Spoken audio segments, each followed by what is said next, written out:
Halo Srinan, inilah 7 fakta unik tentang Monas yang jarang diketahui. Mendengar kata Monas, pasti tidak asing lagi, khususnya warga Jakarta.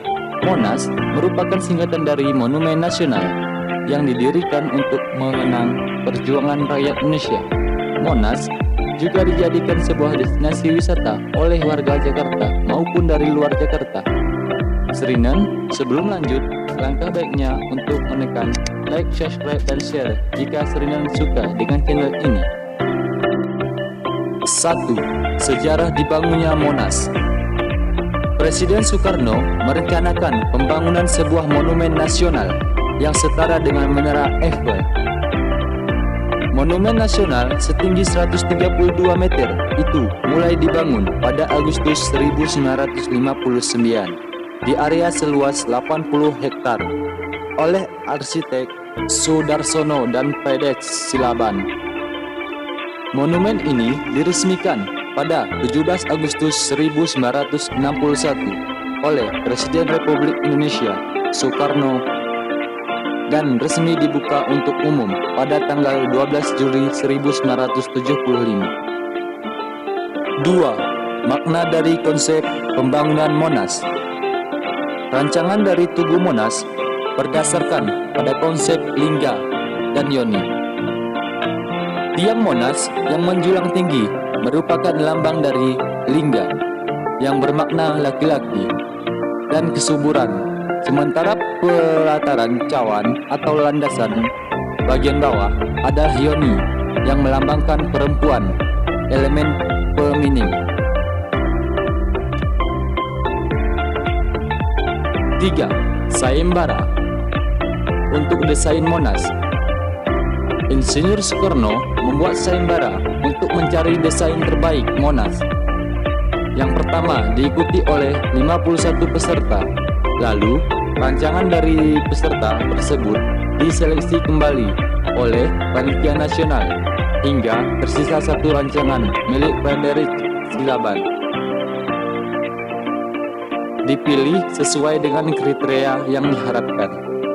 Namun, panitia belum puas dengan rancangan milik Pedes. Akhirnya, mereka membuat sayembara yang kedua yang diikuti oleh 136 peserta. Namun, tidak ada satupun rancangan yang layak. Lalu, Insinyur Soekarno meminta Pedes Silaban untuk membuat konsep baru, dan Pedes mengajak R.M. Sudarsono sebagai partner kerjanya. 4. Sumber emas pada puncak Monas sebanyak 28 kg. Dari 38 kg emas pada obor Monas tersebut merupakan sumbangan dari Tengku Markam, seorang pengusaha Aceh yang pernah menjadi salah satu orang terkaya di Indonesia.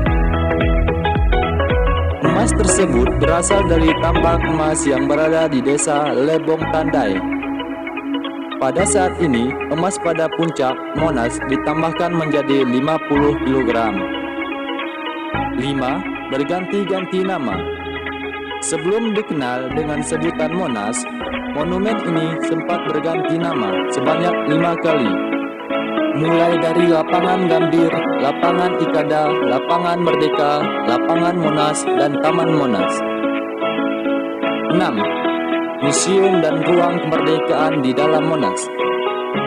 Di dalam Monas terdapat sebuah museum yang bernama Museum Sejarah. Museum tersebut terletak 3 meter di bawah permukaan halaman Tugu Monumen Nasional dengan ukuran 80 x 80 meter persegi.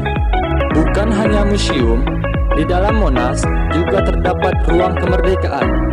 Ruang kemerdekaan berbentuk amphitheater yang terletak di dalam cawan Tugu Monumen Nasional.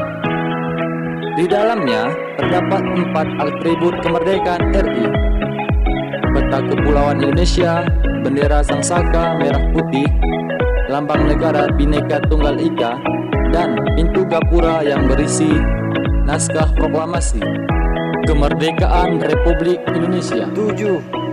Pembangunan Monas sempat ditentang oleh berbagai kalangan, khususnya mahasiswa. karena dianggap melakukan pemborosan. Meski sempat ditolak, akhirnya pada 12 Juli 1975, Monas dibuka untuk umum dan menjadi destinasi wisata sampai saat ini. Berizin Serinan telah menonton video kami sampai habis. Ahoy, wiu!